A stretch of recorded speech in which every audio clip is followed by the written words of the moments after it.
దక్షిణాసియాలో ఉద్రిక్త పరిస్థితులు మరింత తీవ్రమవుతున్నాయి. ఆఫ్ఘనిస్తాన్లో సంచలన ఘటన చోటు చేసుకుంది. జలాలాబాద్ సమీపంలో పాకిస్తాన్కు చెందిన యుద్ధ విమానాన్ని కూల్చివేశామని తాలిబాన్ ప్రకటించింది. స్థానిక అధికారుల సమాచారం ప్రకారం ఈ ఘటనలో విమాన పైలట్ సజీవంగా పట్టుబడ్డాడు.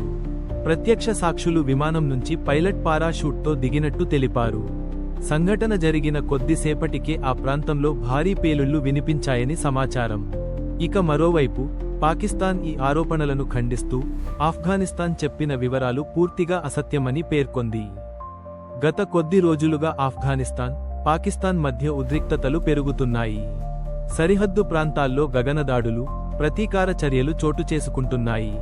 ఈ తాజా ఘటనతో రెండు దేశాల మధ్య ఉద్రిక్తత మరింత పెరిగే అవకాశం ఉందని నిపుణులు హెచ్చరిస్తున్నారు. పరిస్థితి అదుపులోకి రాకపోతే ఇది పెద్ద స్థాయి సైనిక ఘర్షణగా మారే ప్రమాదం ఉందని విశ్లేషకులు చెబుతున్నారు. మరిన్ని అప్డేట్స్ కోసం మా ఛానల్ను సబ్స్క్రైబ్ చేయండి.